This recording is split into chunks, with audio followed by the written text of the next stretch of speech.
Kia ora, New Zealand. Welcome to Sweet Chain Live. My name's Matt Drake. This is episode 220, and I'm joined this evening in the snow and the cold by Mr. Morgan Hardefeld. Good evening, Morgan. How are you?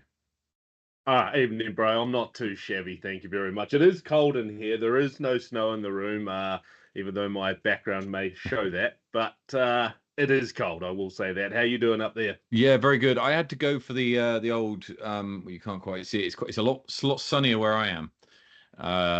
In the world, that will become more apparent soon. But it's very cold in Wellington, and it's rained the whole day here. At least it has in the mighty Wainui. Just a big shout out to all you guys up in the Nelson Marlborough region as well. I hope you guys are all doing well. I know Matt's probably got a lot of rain up there, but we see you guys in a pretty bad way up there, and we are thinking about you. So compared to some areas, the lake that's developing in my front garden is pretty small fry. So yeah, absolutely. But it has been absolutely tipping it down. It's been freezing cold here, but there was some good news last week. Is it last week? Am I a week late on this? Probably am.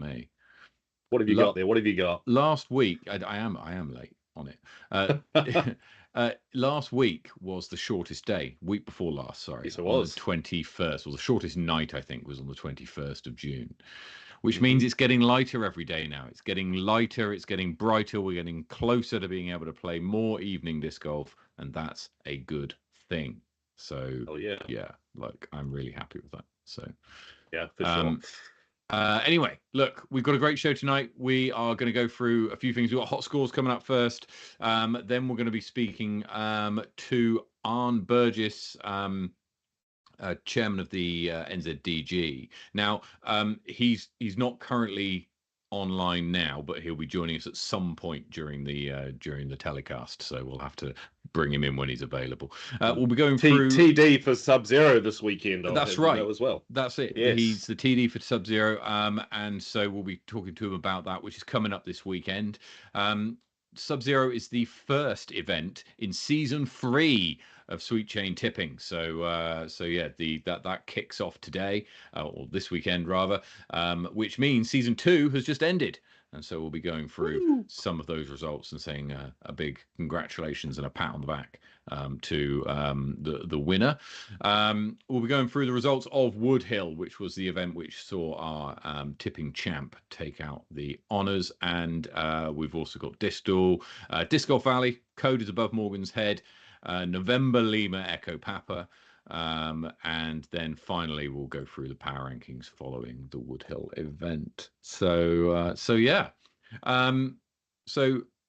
let's hear some hot scores. Morgan, take us through the South. Yes, sir. Just before I do drop in the hot scores, though, I just want to put a big happy birthday out to goddamn Johnny Ferrari for whatever number birthday he had yesterday. He's had a few of them, ladies and gentlemen. He's had 25, a few, but we won't 25. We won't disclose a real number, maybe 26. Yeah. But big happy birthday to you, brother. But then we will head down to his neck of the woods at Queen's Park, where Mr. Jeff Lewis and Mr. Josh Walker this week hold the keys with a 12 under par. Down over to Chingford, or slightly up over to Chingford, and we've got Lance Easton with a 6 down, taking the keys this week. And then Marie Cummings and Calvin Cummings share the hot score this week, along with Sean Aitken at 3 down over at Brockville. Down into my neck of the woods in the Flight Park, where we had Smokey, Pete Mackay, shooting a 7 down. And then yours truly actually got out and played some good disc golf for once, and I shot a 14 under par, equal PB this week. So, yeah, happy days right there. Mundo McDisc over at Lismore. Thank you. Mundo McDisc over at Lismore Park shoots a 14 down also. And then Andrew Lecoq with a 10 down all the way up at Christchurch's Jelly Park. Bottle Lake sees Rayner take it down this week with a 7 down. And then Timoti with 11 under par at Warren Park. Billy Roberts, good to have him back on New Zealand soil, probably working back up at Mount Hutt this season.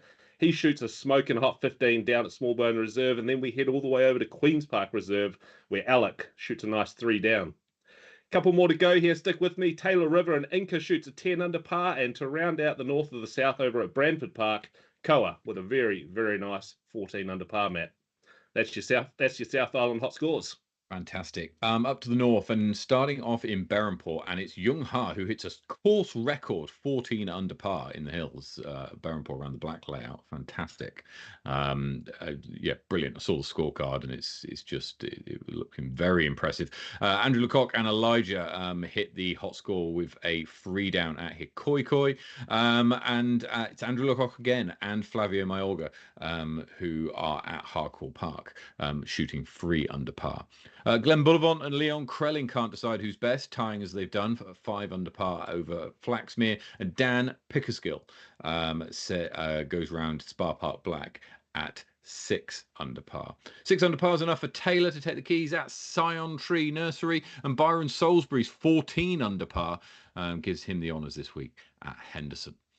Across to Wood Hill and Nick Muir, Isaac Anderson, Jackson Sullivan and Oscar all going head to head and all tying as they've done on 8 under par.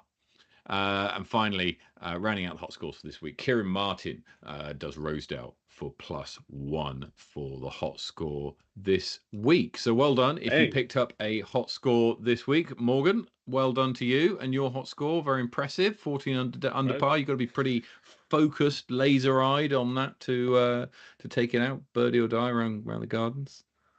Yeah, it was pretty good. Just straight out the car, no practice, straight in. Haven't played in a little while, so yeah, it was nice. It was one of those. It was one of those ones where I wasn't really thinking about it, and I didn't verbalize anything near the back end of the round until the very last hole, where I missed my 6-meter sitter for PB. So we won't talk any more about that. Heartbreak. Is what it is. It is. Anyway, got the hot score. No, you did, and a very well done, and a tied PB, which is always a nice feeling. So now we are 8 subscribers off the next giveaway, Morgan. We need 8 people to do the to do the good thing and hit that subscribe button, get us to 475 so we can do our next giveaway. If you like what we do and you want to see some more, then hit that like button, hit the subscribe button, because it really does make a difference. It pushes us up the algorithms, gets us in front of eyes and all that kind of good stuff. And so yeah, be sure to do that and get us to our next giveaway goal. 475 is what we need to you get guys like free there. Stuff, right? Well, that's what I'm thinking. Surely you like free stuff. Yeah, hit that button. Come on, hit the button. See how it feels. Right, now we don't have Arne with us quite yet. We were told that he might be a bit late and he might have had a wine or two. I don't know if that's glasses or bottles, but he's down in Dunedin. He's down in Dunedin he's having a big meeting down in Dunedin with probably some more council members, and they've got to spend our money wisely while they're down there. So they do. A wine or two is they can't put rates up and then not spend it. So that's right? True. Yeah, absolutely. Okay, well he's going to be coming in soon. So we're going to go over the season 2 tipping results now. The winner, season 2 tipping, is none other than Ben Morrison. So congratulations to Ben. Very well done. He finished on about 150,000 coins, way ahead of the person in second, relatively way ahead of the person in second. Congratulations to him. And Ben, we've got a Sweet Chain tipping champion, the much sought after Sweet Chain tipping champion disc will be coming its way to you. I just need to get your address, and then we'll get it sent direct to you. And there's only 2 of those in the whole world. There's only 2 of them in the whole world. I know what you're thinking. You sat there going, "Geez, I wish I had one of those." And well, I'll tell you what, you can get hold of one because season 3 kicks off today. Season 3 of Sweet Chain Tipping starts now. If you log in, you'll see your balance has been reset to 1,000 coins.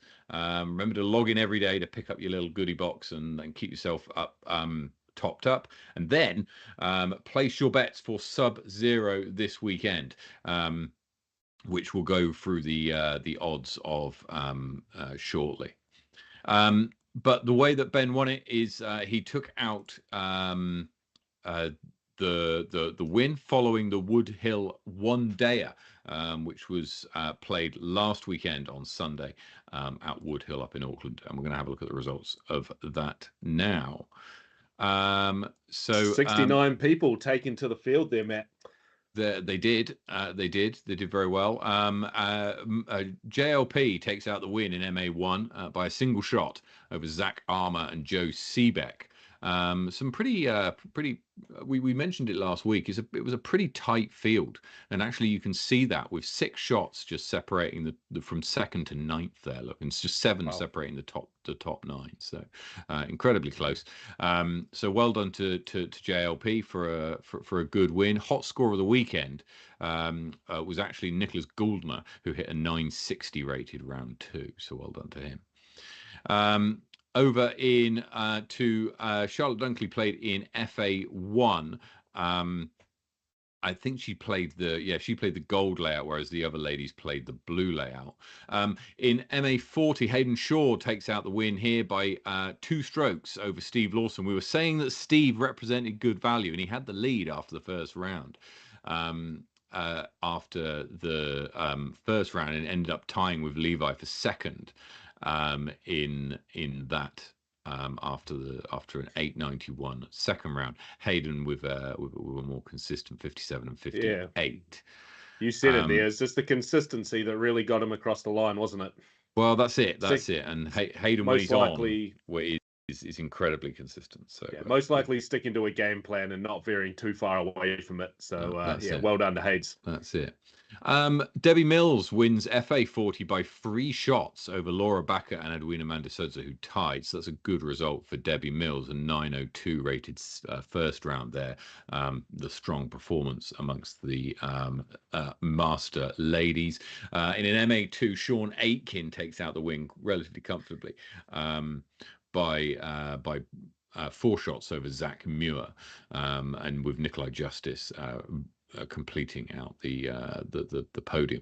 Lacey Ann Sims beats Libby Darrick by 5 shots to take out the win in FA2, and in MA3, huge division here. Tyler Williams coming out strong with a 3-shot lead, following a good 927 rated first round, and then did enough to hang on with somewhat more lackluster from the field second round. It's another really tight battle though, very ding dong all the way down to 11th place. Yeah, absolutely. So, I mean, look, so hotly contested. 2 shots separate second to 6th, right? So that would have been a very hotly contested first lead and lead card and chase. Aria Perez wins by a single shot over Rebecca James Longville in FA3. So that's Woodhill. That happened last weekend, and as we said, congratulations to Ben Morrison, who has took out the win of season 2. There'll be a little write up. About how that went on the site in the coming days. So be sure to keep an eye out. Now we're going to bring in our guest at this time. Straight out of the Dunedin Planetarium by the looks of his background. It does look like it, yeah. And very much out of a council meeting. Look, he's sharply dressed. Let's put him on screen. He's got his shirt on. Very much straight out the office. Good evening, Arne. How are you? Boys, how are we? Yeah, I'm not bad. Not bad. Yeah. So look, thank you so much for coming on. A couple of things that we needed to go through today, eh? What do you want to start with? Well, you mentioned to us that there was some sportly things that we needed to go through, and also there was some Sub-Zero. We want to talk to you about previewing Sub-Zero this weekend as well. So yeah, I mean, up to you where you want to start. Also, we can start with the NZDG stuff, I suppose. Yeah. So we signed the paperwork for Sporty. Mm-hmm. Good. To be honest, that's Matt Pritchard and Ewan's sort of baby, but it's desperately needed for us as an organisation, so we can get out of the technological stone ages of doing everything via free Google Forms and Excel spreadsheets and things like that. Yeah. But also there's a mechanism that can be passed on to the disc golf clubs as well, which is, that's massively important, because the clubs are what run disc golf in New Zealand, right? Yeah. So Yeah, they're the ones absolutely. who do all the legwork with regards to talking to councils and doing all the funding applications and all the install, all the maintenance and things like that. So as much as we can help sports clubs, then the better. And Disc Golf South and Greater Wellington Disc Golf Club have been using Sporty for a while, and they will admit that they're not using it to its full potential, but they rave about it. So really looking forward to that coming on board. The things that Ewan can do in free technology is pretty special. So I'm looking forward to see what can happen when he gets access to this big beast of a machine. Do we To have a provide sort some of a support. timeline for this? Do we have a timeline for the rollout? Yeah, so I'd say the onboarding and all the training and things like that that'll need to take place will take a couple of months. But if Ewan's in the chat, then maybe he can give a bit of a better timeline as to how that's going. But I mean, it's a massive key because it's a big investment for NZDG. Yeah. Matt did well to get $4,000 with the grant funding for it, but it is an investment of around about $4,000 or $6,000 of our own reserves as well. So big investment. Really looking forward to it. Yeah, nice work, mate. Nice work. It's good to see a real large majority of the population of NZDG members got behind that one there. So yeah, it's been implemented, and just waiting for the rollout now. Looking forward to it. On top of that, other things going on in the NZDG world. Calvin Cummings has started a club group chat, and so we've got what seems to be most of the clubs. I'm not sure if it's all, but there's some really good engagement there from representatives from all the clubs in New Zealand. That are basically, the purpose of the chat is to share ideas. Like I think the chat on it last week was about T-pads. How do you go about, what sort of T-pads do you guys install into your courses? How does your conversation go with your council about T-pads? What do you use, turf or concrete or tile or so on and so forth? But then some other conversations around what they're doing for juniors and competitions and who's who in the zoo. And I think it'll be really, really valuable when it comes to the busy disc golf season, around people reaching out for help around tournament manager or strategy around community grants, so on and so forth. So shout out to Kelvin for that. It's working really, really well. The butler in the chat has just said, on what platform is that? I'm assuming just Facebook Messenger. Yeah, just Facebook Messenger at the moment. Yeah, seems to be Is the that one. only? And this is a question. I guess is a good question. Is this chat just for people that are chairman, presidents of their clubs, or is this is it open to any club members? What's the deal here? I think it's for the club committees mainly, and I don't think we've got every committee member from every club. I think we're sort of asking for one or two from each club, the key people that sort of run tournaments and things like that. I'm just going to pause you. My room service has just arrived. Talk amongst yourselves. No. Bring them in. Bring them in. Can they hear us? Bring the sausage rolls. Okay, chat. Goodness me. Hey, Matt. Matt, that is good. Just before Arne gets back, what is on Arne's before he reveals the cloche? Who don't open the cloche? What is under Arne's cloche is the question for today. Wrong answers only in chat, please. Wrong answers only. What is under Arne's cloche? And he'll do a reveal a bit later on. Burgess, is this on your dollar or on the council's dollar? Whose dollar is this on? Just to protect myself, I'll say it's on my dollar. I'm trying to get this in focus. On your dollar paid through your rates? My salary, maybe, and all my travel expenses for work. Anyway, are we ready? I reckon you've got a stake under there, mate. Since you already had a disappointing one this week, I think you're looking for redemption. Looking for redemption. All right, here we go. We have a I can't see. bit of herb encrusted venison. Oh, yeah. Definitely council money. Fancy bugger. That could be a new segment as well, man. That's what's under the cloche. What's under Arne's cloche is coming next week to as a regular feature. Outrageous. Anyway, let's get on with it.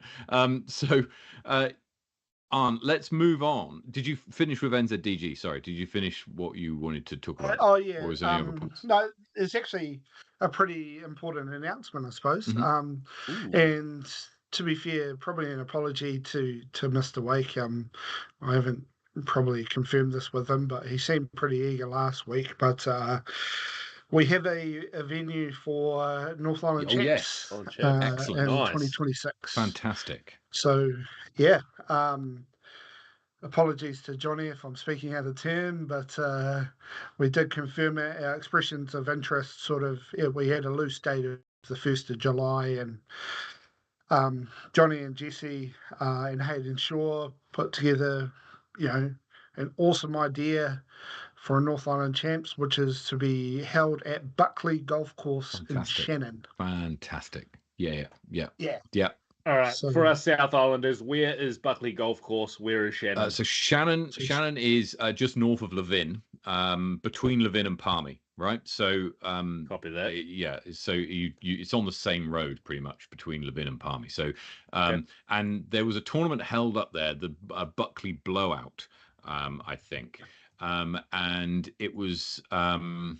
It went very well. I didn't play it myself, but there were many of the old farts did, and we're talking about it, and it went great. So very much looking forward to it. I'm looking forward to it personally because it's only an hour and a half from me, so that's like brilliant. An hour and a half from everyone, right? In the north. Well, from a lot of people. We're very close to the Wairarapa, to Hawke's Bay, to Palmy, Manawatu. Yeah.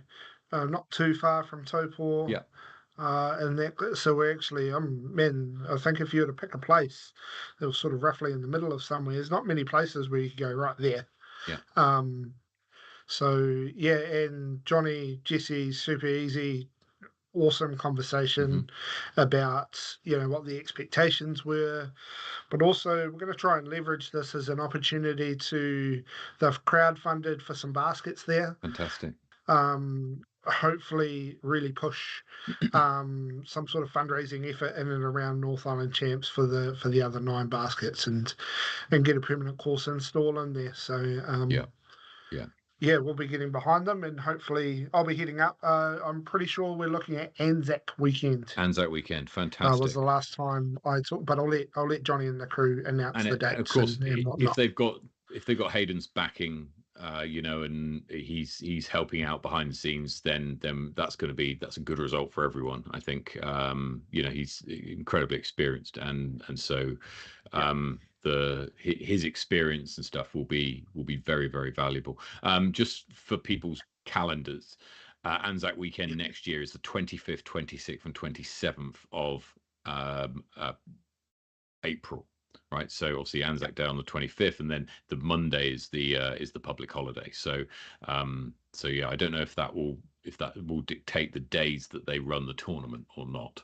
But those are the holiday days around that weekend. So last weekend in April, with the Monday being the public holiday.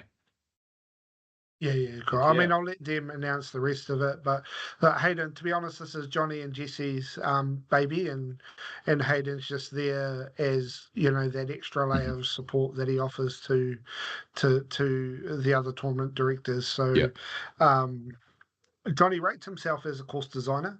Not gonna lie. He said, no, Hayden's getting no input into this course because he design. wants it to be a lefty course. That's why he wants it to don't be. throw him under the bus before it's even started, mate. Calm down. You just announced If it. you're left-handed and can throw 150 meters, you are fine. But if you are righty and can only throw 80 meters, you're screwed probably. But we shall see. We shall see. But no, very much looking forward to it. Yeah, and we just with regards to nationals, I know everyone's thinking about it, and we've got a few conversations that we're having there, more than one, a potential North Island option, a couple of South Island options. There will be a nationals. We've just got to work out the best day, the best deals, and work out how we're actually going to deliver this in partnership, rather than just relying on one group of people to deliver on it. So good proposals, all three of them, all good discussions at least, but we just need to have a few more. Obviously the desire is for it to go to the North Islands, but a few things need to fall into place for that to happen. So if we end up in the South for 2 years in a row, apologies to our North Island whānau, but it's a better option than not having a nationals. No, that's true. That's true. So excellent, good announcement there. I like that. And anything else on the NZDG front that you think's noteworthy? No, just good luck to obviously to Francis and Michelle, who are heading over to Worlds soon, Pro Worlds. But also to Simon, who's over there for Pro Masters, to Amy, and awesome effort from Amy and Sarah the other day, to Sam, to Alison, who leaves tomorrow. I think Johnny's tonight, going over. Not too sure how many other people are going over. I think I've seen a few people in the buy sell page sort of indicate that they're heading over for something. So good luck to all the Sam and Craig Lycan are on the plane right now. They left just under 2 hours ago, headed for Houston. Oh, awesome! I didn't see Craig's name in the chat, so yeah. He didn't pay for the Wi-Fi upgrade on the plane, obviously. Obviously. Cool. Sammy's got Junior Worlds coming up on the 12th of July, along with Alison and Sarah. That's right. And obviously you've got Simon Feasy, who's currently playing in at the moment. So he's currently fifth, I think, tied fifth in MP 55. Barry Schultz and Jay Redding are the kind of names that you'll recognise in that division. And so he is fifth, 10 shots off Barry Schultz, but only 3 shots off second. So And then Amy Whitmore's also out there competing right now. She's 7 shots behind first place and just 2 shots behind second place over at the AM Masters Worlds. Yeah, so they've playing in FA40. FA40. They've both got 2 rounds still to go, and then finals, whatever the cut is in their respective divisions. Yeah. So and if she sticks around that area, that neck of the woods in the tournament, she'll definitely be making the cut. And so she's likely got 3 rounds of 18 to go now. Especially, I think, given that her first round, I get the impression she was a touch frustrated by it. And so if she can put that firmly in the back, in the rear view, then she'll be all good. And then she's playing North Valley. Yeah, go on. One other thing that came across, congratulations to friend of the show, Avery Jenkins. Did we see this news the other day? Hall of Famer. Inducted into the Disc Golf Hall of Fame. That's fantastic. Yeah, absolutely. Alongside his mother, so well done to him. He obviously watches the show frequently, having been on so many times. So. No, absolutely. Well done, Avery. Indeed. There's now we want to move on to have a chat to you, Arne, about Sub-Zero, which is coming up this. And it looks like we finally might get Sub-Zero after the first iteration. Yeah, buddy. Indeed. Is that what it's looking like? Like it's going to be absolutely like real cold? So Morgan sent us a screenshot of the old town camera that he has a subscription on OnlyFans to, of a Marama township, and it's absolutely white as it is. Oh my word. But the thing is that the big snow dump's due to happen tonight. So I say with relative confidence that we're going to be setting up a disc golf course in the snow tomorrow. Fantastic. Right. So what does that mean realistically? It means bring your orange discs or your dark colored discs, because if you throw white discs, you won't find them, right? Because if the 100%. so yeah, that's a thing. And also we might need to imagine the string line for OB. Okay, right. Yeah. Oh my So word. Okay. might be an imaginary That's line valid. because I suppose I should grab all my flags that are over there and bring those up for you. Yeah, we've got plenty of flags, and I have got you orange probably string still lines. So you probably still got all my flags down at your house anyway. they're all there. Yeah. So yeah, Sub-Zero setting up tomorrow. I'm heading up. I'm in a hotel in Dunedin at the moment. And heading up, leaving at 6 a.m. tomorrow morning. Mm-hmm. Hopefully, I'll make it through. And you and Mr. Kevin Carpenter and myself will be setting up the course from about 10 o'clock. I don't think there'll be many ball golf players playing tomorrow, but if there are some nutcases out there and you are playing, please give them the right of way for our practice day. All I can say, Burgess, don't drive into the invisible creeks. They're there. Yes, they're definitely are there. there. I've seen them. Yeah. So yeah, look, I mean, we run this course and run this tournament, because we want to play in the snow. Yeah. Despite the fact that Queenstown is all the mountains are covered in snow at the moment, for some reason at Tuckers Beach, it's always bloody like 15, 20 degrees down there. It's always summer at Tuckers. So we don't get the opportunity much to play in the snow. So really looking forward to it. Not going to lie, the setup is. I was hoping it was going to snow on tomorrow night after we'd set up the course.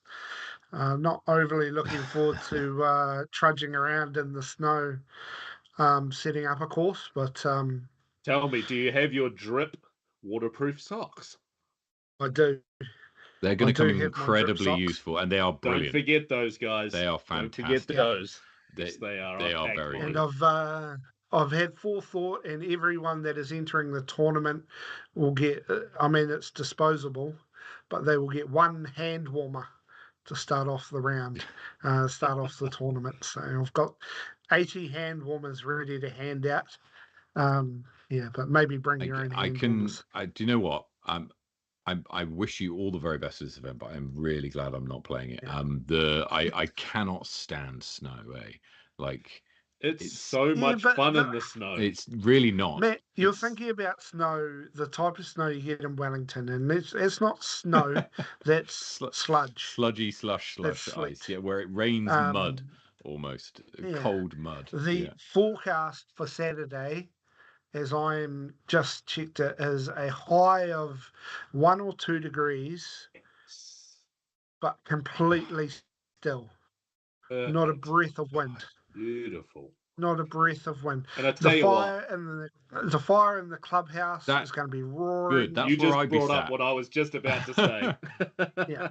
I'd be sat there hoping I could get I could see the window and see some action out the window, but with my feet firmly in the way of that fire. If I was anywhere near it, I think. You are in the greatest division, so you've earned the right to be a fair weather golfer. Indeed. But so new course this year, 75 players registered. Yeah.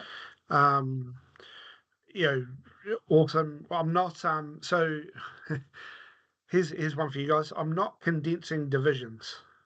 Any thoughts there? I've noticed this. So there's a few divisions with 1 or 2 people in them. What are my thoughts, or what are your, what? He's asking what our thoughts are. Morgan, do you want to go first? I already told him yesterday. Okay. Can you share with the group? Are you allowed to share with the group, or? No, my thoughts are I agree with what he's doing there. I support the movement, and that's really as far as it goes. What's your thoughts? Well, okay, so there's probably a bunch of context that I don't know or understand. But ordinarily, I would encourage competition, and so I'd be looking at condensing the divisions, because when you have people spread out and there's maybe one or two people in each division, then there's a danger that it's coming back to wanting people to compete for only one division worth of points, right, in a whole season. And you have given these people they do have the option to move, but they have the option to stay if they want to, correct? Yeah. So look, my reasons as me and you are involved in the NZDG, and I wanted to try and show other tournament directors that it's not too hard.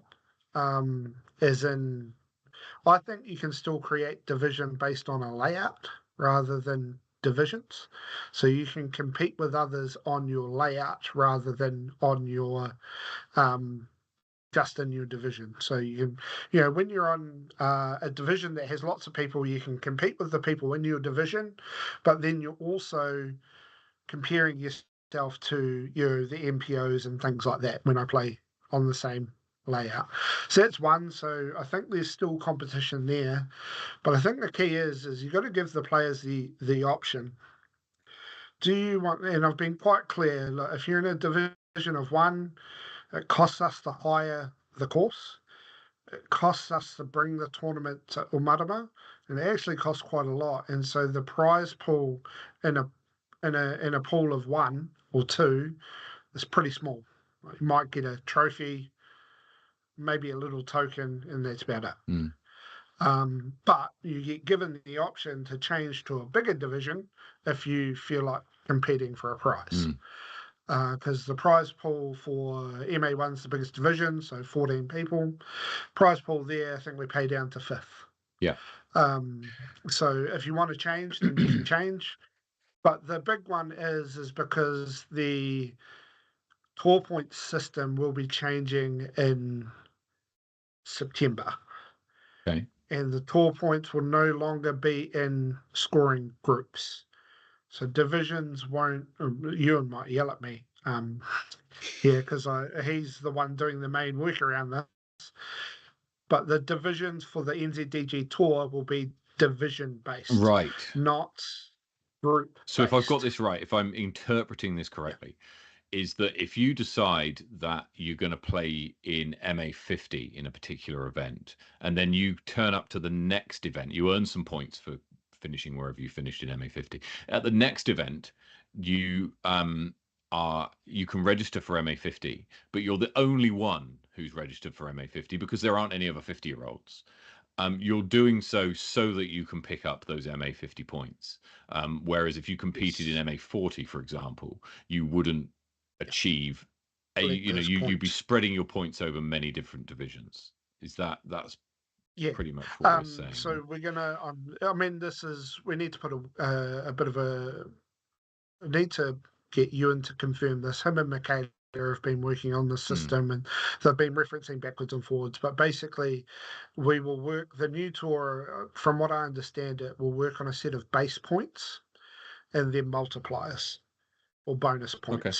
So the more people you beat in your division, the more points you get. So you first on a pool of one at a 50-pointer might be 50. You'll get 50 points. I see. Right. Yeah. Okay. Fair enough. Not based on layout, because it used to be layout based, I think.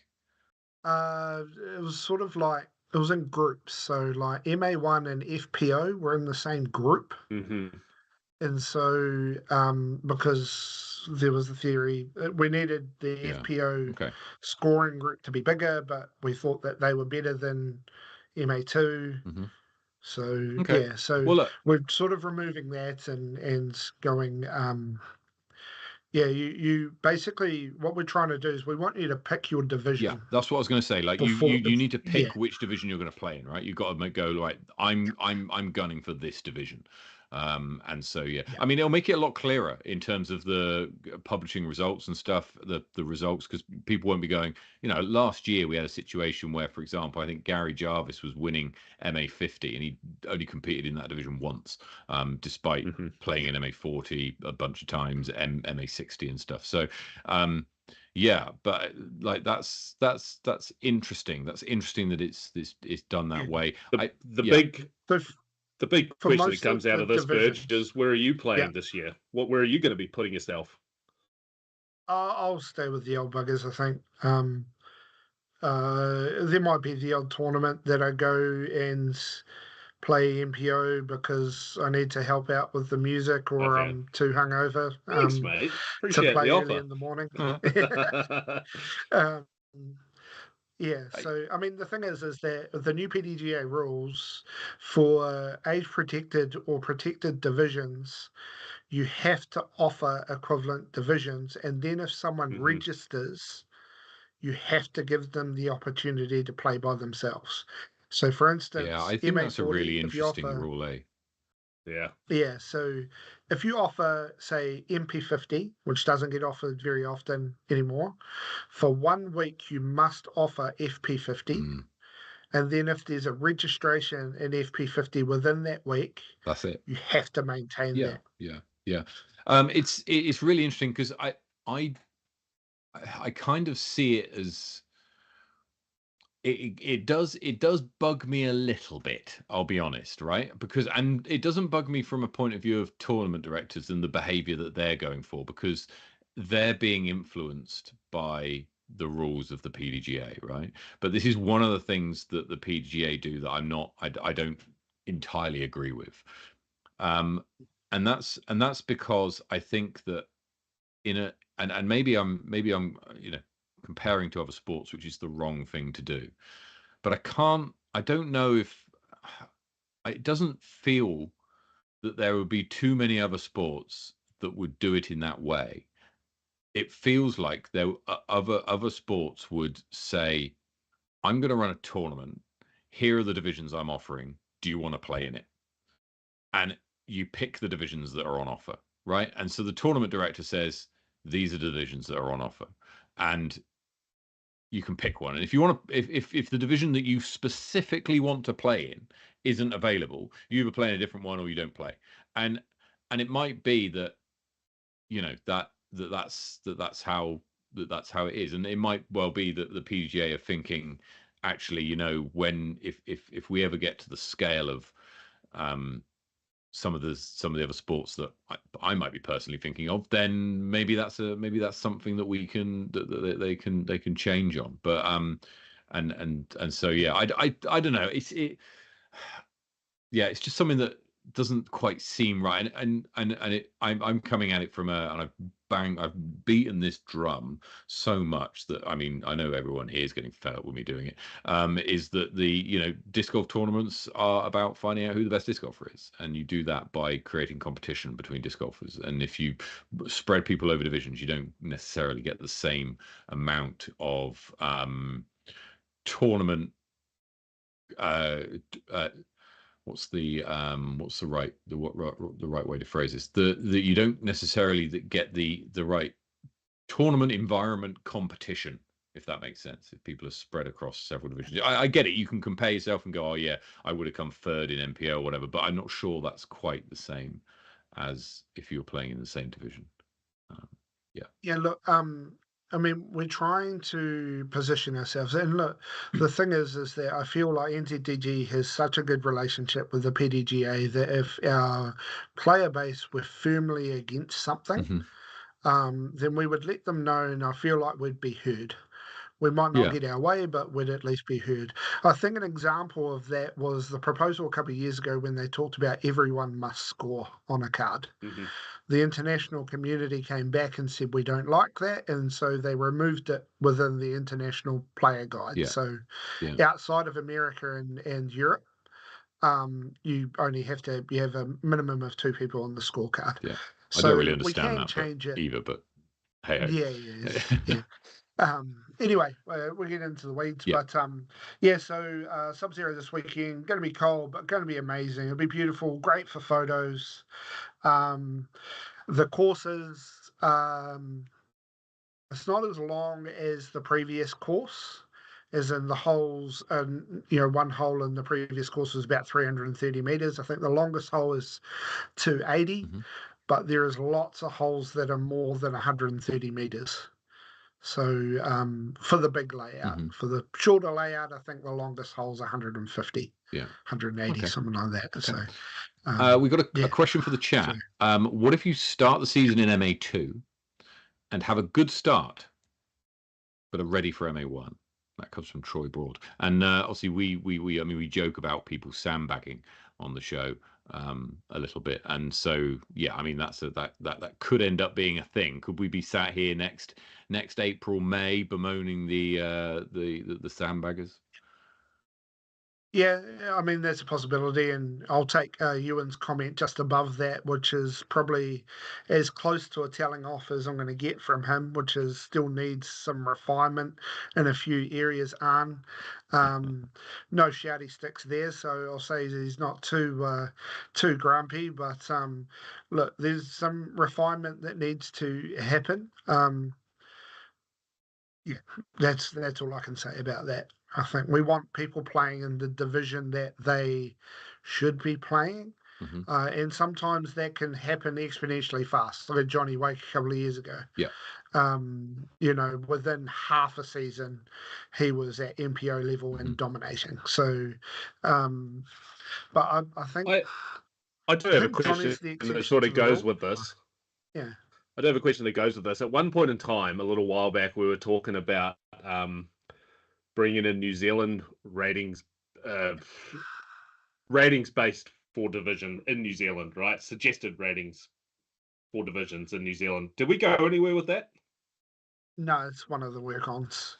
It's probably something that the other thing that we agreed on, which was a general manager of disc golf for a dedicated paid resource to help manage the sport, that would be on their list, because there's actually, as Matt very much reminds me, we can't just pick out a random rating out of thin air, like one that's 1 point above my rating, so that I can play everyone at my rating and below.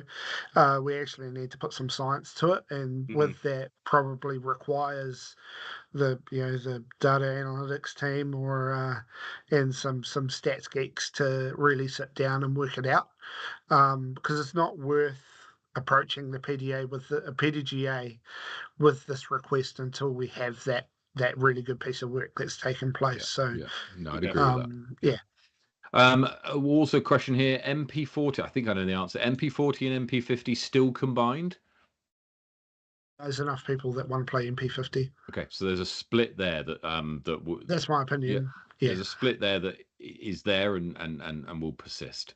So definitely up Foley's way, there's lots of people that want to play MP50. So why would we not offer them their own division? Yeah, I mean, Simon Feasy's MP50. I think Mike Foley might well be MP50 as well, if that's not too rude of me to say. So I think there's no, you're right. There's certainly several people out there.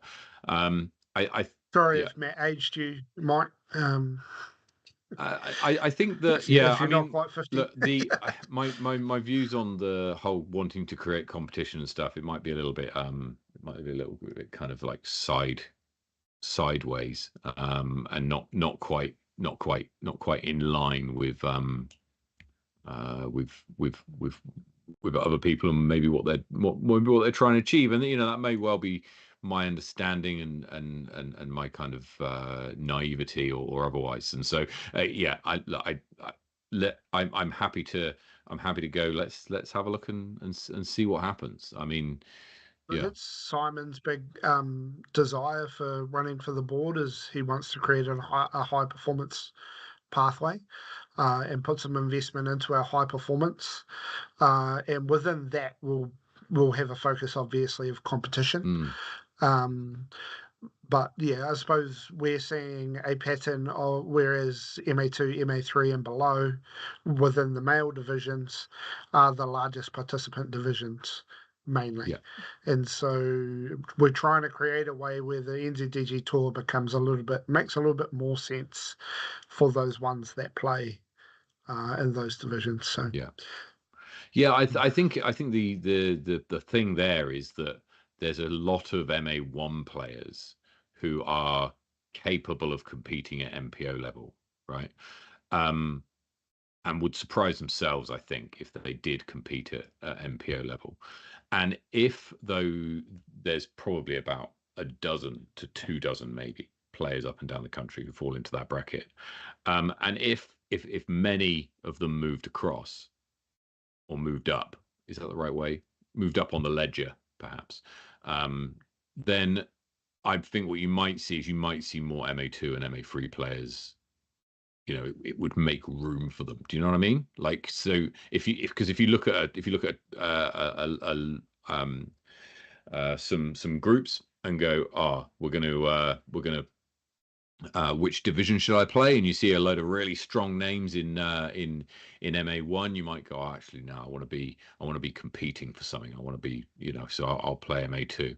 And so if you get not a blockage, but if you get a bunch of players who stay at a particular level and are arguably of a higher quality than the level they're playing, then it kind of causes a bit of a traffic jam of progression, if you know what I mean. And so I mean, yeah, I could just be making stuff up, but that's what it feels like when I kind of cast my non-scientific kind of non-stats eye over it. I mean, the digital development team haven't given me any insights there at all, but yeah. I've got a theory and a potential of proposal that I've never really raised with anyone, but I've got this proposal on which MA1 players, what we could do is basically offer them far cheaper entry fees with the guarantee of if you enter MA1, what you're actually going to be doing is you're going to be competing in the MPO field, but much like amateurs in ball golf tournaments, if you win, you get nothing. You get the trophy,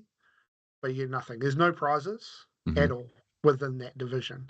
So it's almost like an amateur feeder division to the MPO, and it makes people decide how much they want to be amateur. Yeah. Because well, you bring up a point there about entry fees. I've never really seen the reason why MPO are often, or pro divisions, I should say, are often charged more than amateur divisions. Like, well, because they need the cash for the pro payouts. You can't take it from anywhere else. Well, right, but like, it just seems to be a bit of a, well, how much should we charge? Well, let's come up with a price for the amateur divisions and then just chuck $20 on, and that's what it is for the pro divisions. I don't know. It feels, again, I don't know. I haven't got the exact numbers, but it feels like that is the way in which it's kind of calculated, or the other way around, right? You work out what you want to do for the pro divisions. It's really just a top up to help bump up those payouts. That really is all it comes down to. I mean, the last few years has been really hard for a lot of people to get money out of sponsors. So my question would be, what impact does it have on overall numbers by doing that? And are you net better off by reducing that price and having more people enter, thus increasing the size of the prize pool? Than I've definitely had that exact conversation with Adam before, and honestly, we couldn't come up with a reasonable answer between us. Yeah, to be honest about it, we couldn't come up with a reasonable answer. For your big tournaments, your 150 plus tournaments, there's probably an argument there. Yeah. I think I'll use Sub-Zero as an example. This weekend, the amateurs, I'm charging 60, 65, can't remember, and the pros 85. And essentially, the pro payout is predominantly made up of that bump up, because the cost to hire the course, about $1,500 to hire the course for the 2 days. The cost to bring, Ewan's got a massive trailer full of baskets and tea pads and things like that. We've got to find somewhere to stay. We can't justify to our wives that we're going to take all this time out to come away a couple of days early, take a day off work and set us all up. So we've got some accommodation costs that we've got to cover. So the per player cost, I needed to get 60 something players just to break even, and provide what I felt like was the, so in a CT, you don't have to give prizes, but it's recommended to give 33% of in value.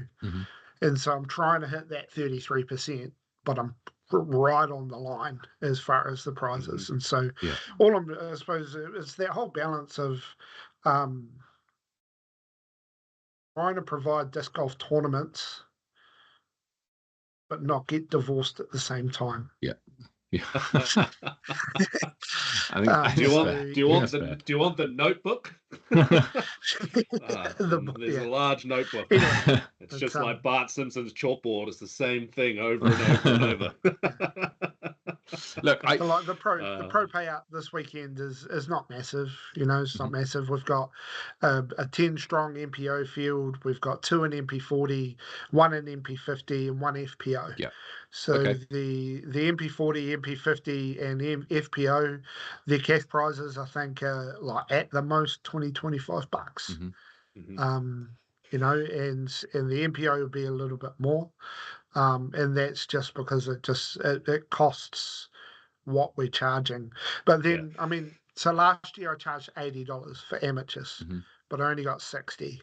And I felt like in the middle of winter, it was probably too much. And so I dropped it down with knowing that I was probably not going to provide much in the way of prizes. So it's that's one of the big questions that we were looking at having a whole show based with tournament directors, right? And a lot of the questions were around cost of events and breaking it all down. But you've kind of just done it really briefly there. There really is no money. Sorry, I need to sneeze, but there really is. Apologies. Okay, is it not coming? There really is no money. It's really frustrating. There really is no money in tournaments, right? As far as tournament directors go, especially when you've got course fees. Oh my gosh, this is so frustrating. Sorry, guys. Take over from there, and it's not just disc golf; it's all sports. All sports are struggling.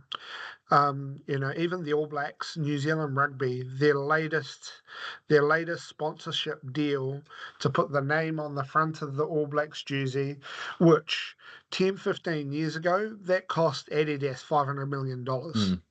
Now it's not even worth $100 million. Wow. And so, when you look at a global brand like the All Blacks and then compare it to other sports around New Zealand, who was friends of ours play ice hockey for New Zealand. If they go over to Aussie or Canada or wherever for a trip, they're paying thousands of dollars for themselves to play. So it's not a disc golf centric problem. Yep.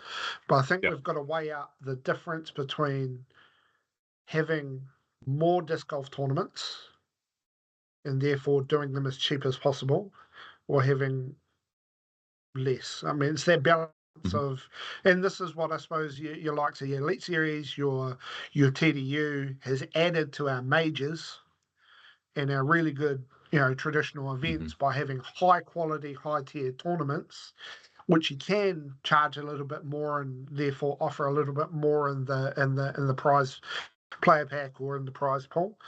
But then you've also got your likes of your Total Thermal Throwdown, your Generation Open, where it's smack bang minimum. Yeah. Just put on a tournament, and guess what? They sell out. Yeah. So. Okay, well, it's an interesting one, and Ewan's asked in the chat, run a tournament format. I have, but nowhere near the sort of frequency and scale of the events that you have, Ewan.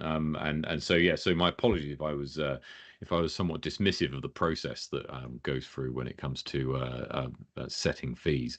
Maybe that's even more reason why we need to have this kind of conversation to educate myself and others on the process. 100% we need to keep the conversation going.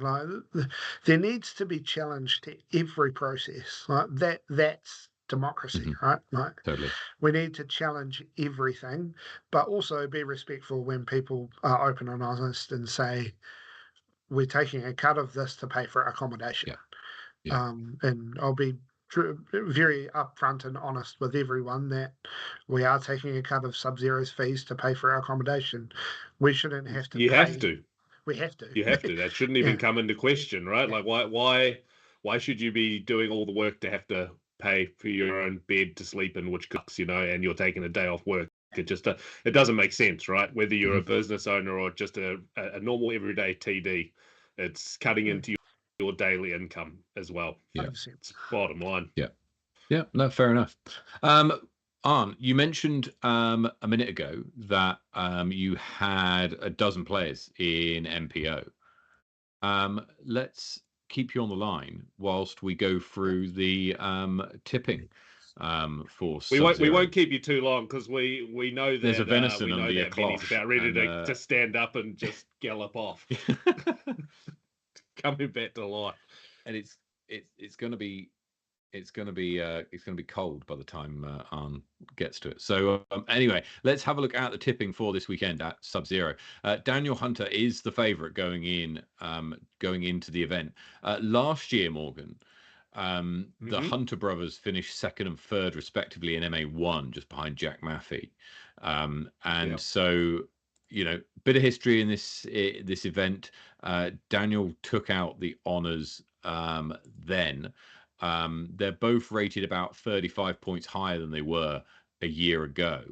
And so can you see anyone usurping either of them into the win here?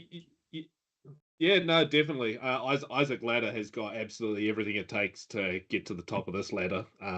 So do a few other people right there. But if someone, in my opinion, if someone's going to challenge them right now, it's going to be Isaac. If we go down a wee bit on the list there, down to Mr. Adam Rhymes, something that Mr. Burgess said just before is that there's a lot of holes around 130 meters, and it's on a golf course. And you know who can throw 130 meters on a dime? Adam Rhymes. So you never know. If he got it going, it could be a course for him. So you're saying that the place odds there look like they could be value for Adam at 6.7. Yeah, definitely. Him coming in third, and you know, I'll come in second. Fantastic. Yeah, look, and you know, big shout out. We've been talking about MA1 stepping up to MPO. Shout out to James McDonald who shifted.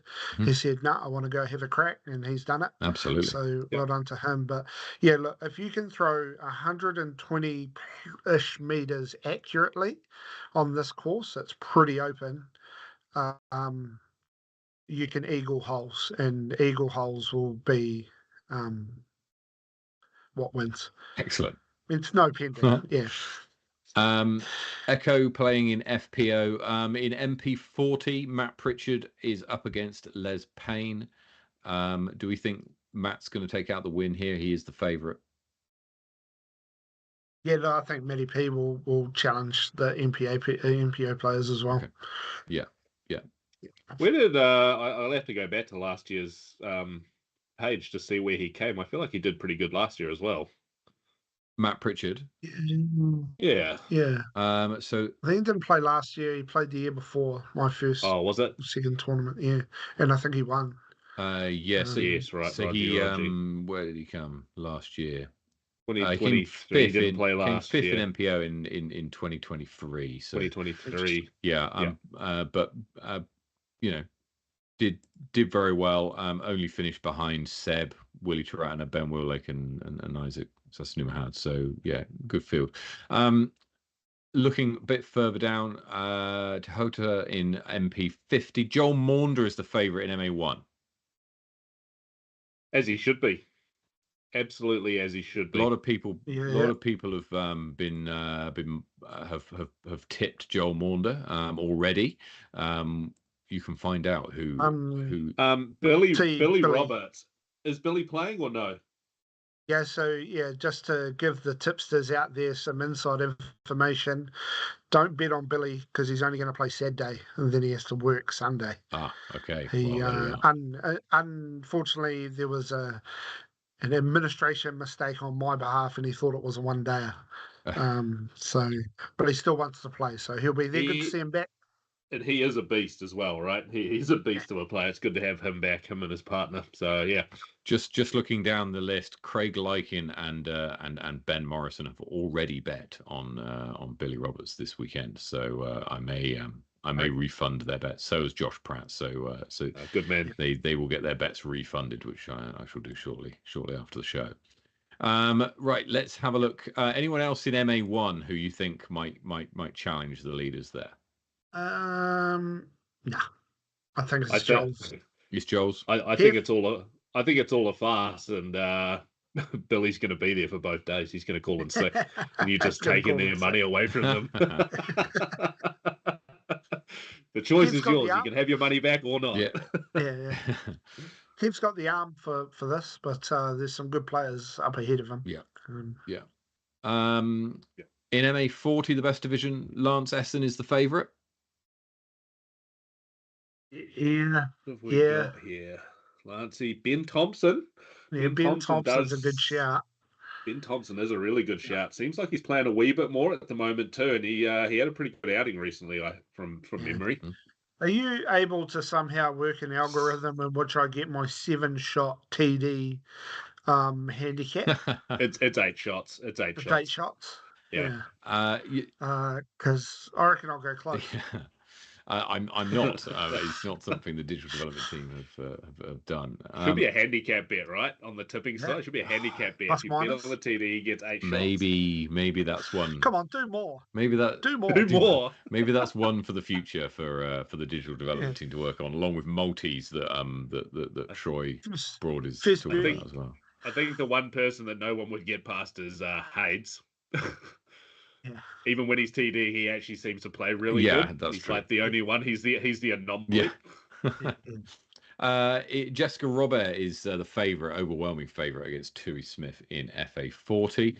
In MA50, Tebbs over Andrew Faulkner. Seb's dad. Is Tebbs going to take out the win? Tebbs is pretty clinical on a golf course, I must say.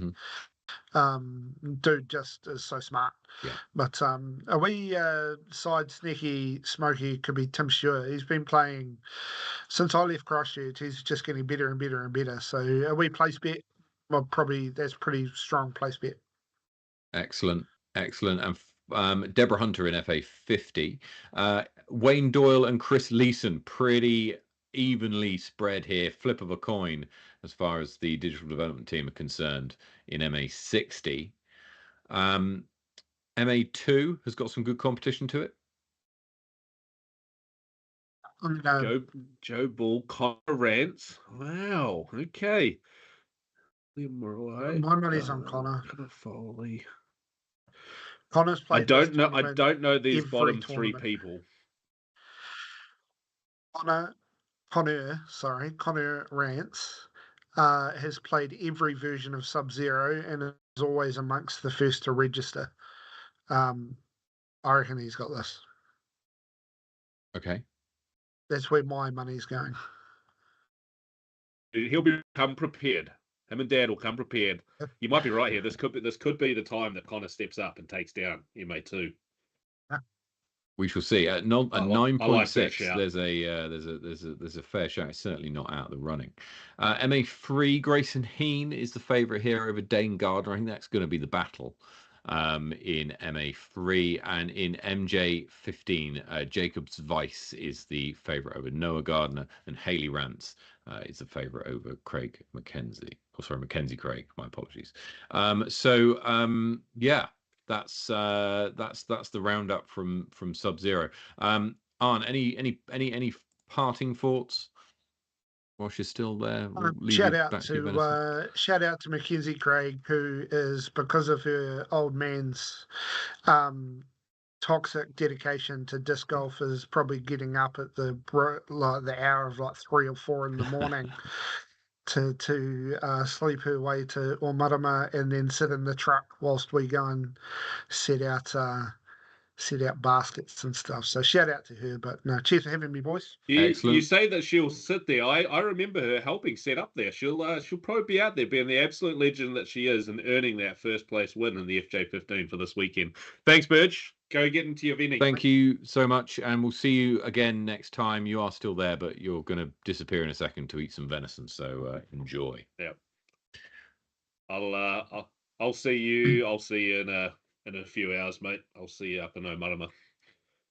Right, we got a new feature, Morgan, that's coming. We spoke about this last week. We've got the first sweet shot of we did. You know what? you know what? I hashtagged a sweet shot, You and did. I believe Tom has just absolutely declined me, saying that my This is- shot, and it wasn't even my shot, Adam's shot was not as good as the shot that we're about to show. So, but, you know, go ahead. hang on, before we put it up on screen, before producer Tom puts it up on screen, it was producer Tom who chose this. But yes, it must be said that Morgan had a good video of Adam doing a park job on what hole was it, Morgan? Whole tour at the Gardens. Whole You know, it's tour a at the pretty stock Gardens. standard shot, but it's a great shot. It was a great shot of the Gardens, and can you believe it, chat? Can you believe it?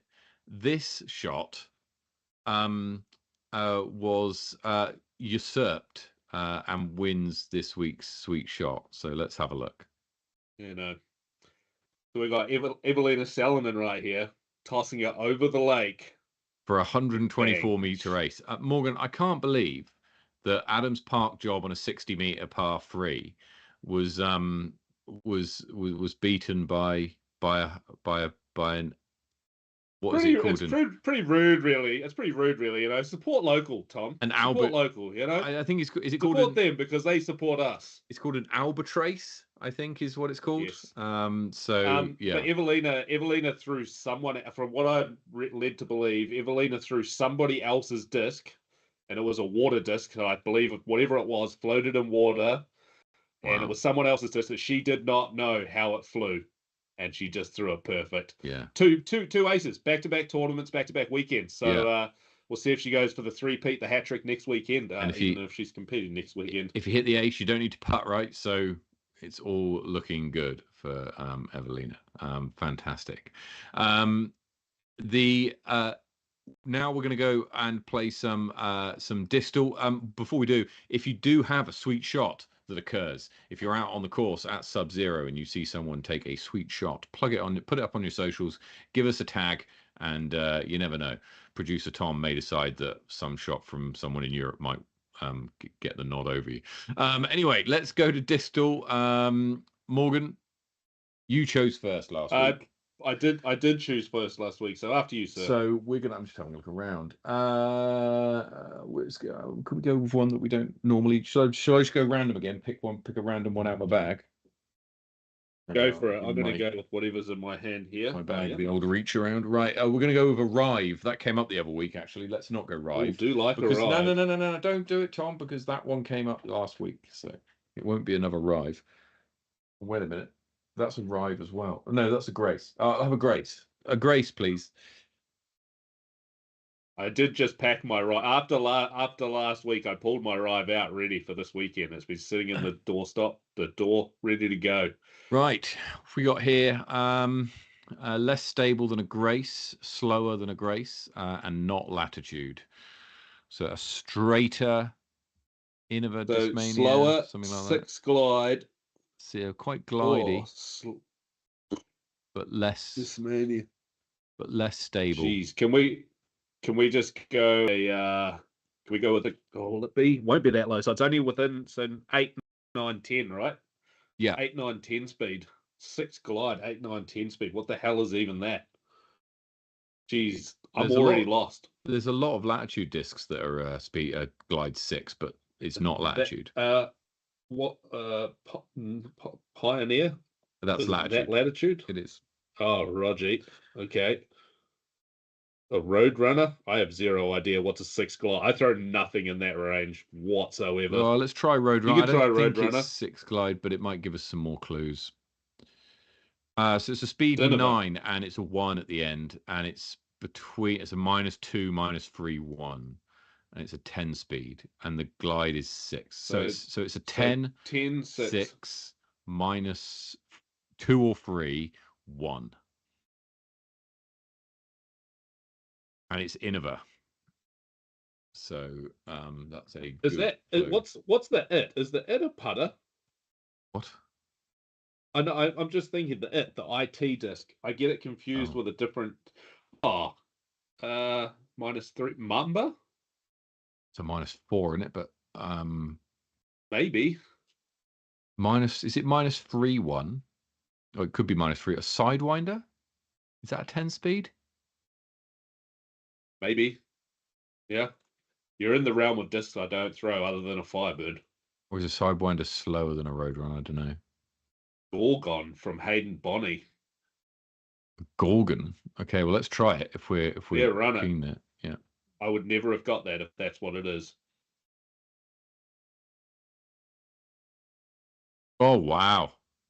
Yeah. Thanks, Mr. Bonney. There we go. Legend. Tip of the cap to Hayden Bonney there for getting the. Would you Gorgon. have got that after a while? Because No. I wouldn't have, and I know quite a lot. Is that of a new disc? Can anyone tell us? Is that a fairly new one that's come out, or has that been not new? It's relatively newish, but not new. No. Okay. All right. Well, well done. Well done to Hayden for getting the Gorgon there. Thank you, sir. Right, let's have a look at the results of Disc Golf Valley this week. Kelvin, Excuse me, what? 6 under par. Morgan, plus 16. I didn't even start around. I didn't even open Disc Golf Valley. It might not be you. That might be a different Morgan. I don't know. Someone's trying to stitch me up. Oh yeah, I've got a different logo. Oh, okay, yeah. A likely story.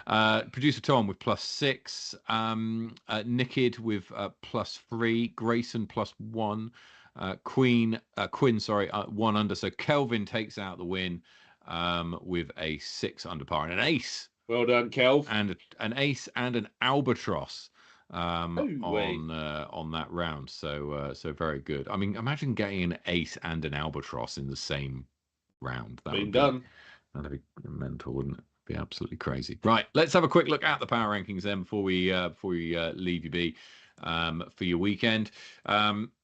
In the ladies division, there's not much of a change in the top 10 other than to say Charlotte Dunkley went down 2 spots. Debbie Mill went up 2 spots. Charlotte Dunkley now in 11th. Debbie Mills in 12th. And in the men's division, no changes in the top 25. And indeed, no changes in the top 50. You have to go down as far as Hayden Shaw climbing 5 spaces up to 54th. Joe Seebeck climbs 3 to 57. Ryan Martin Gorn climbs 7 to 62. And elsewhere, some big movements include Sean Aitken moves up 30 spots to 146th. Quinn Cheeseman's up 24 to 95. So well done to all of them. Finally, if you haven't already, please give us a subscribe and a like. It really helps the way that we can go about doing the show. And when we get to 475 subscribers, we are just around the corner. Then we're going to be doing another giveaway where you can win some sweet stuff live on the show if your duck comes first. So yeah, I do love a good duck race. We love it. We love a duck race.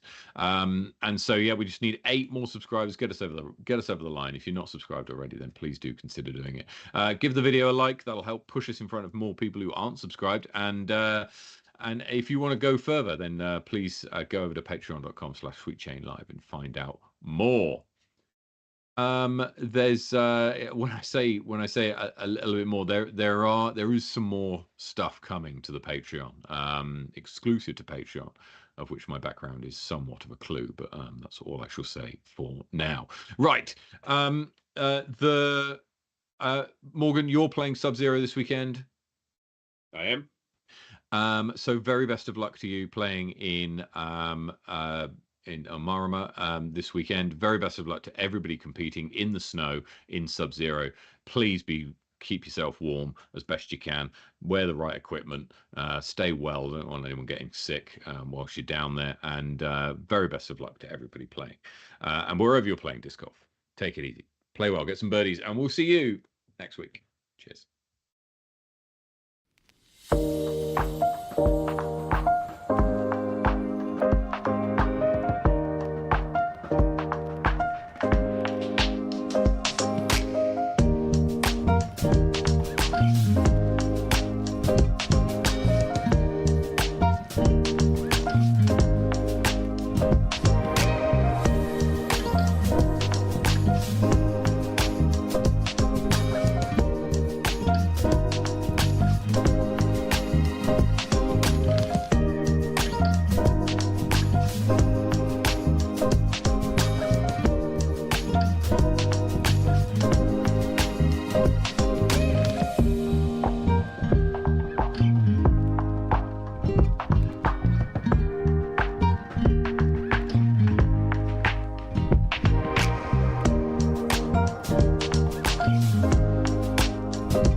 Bye.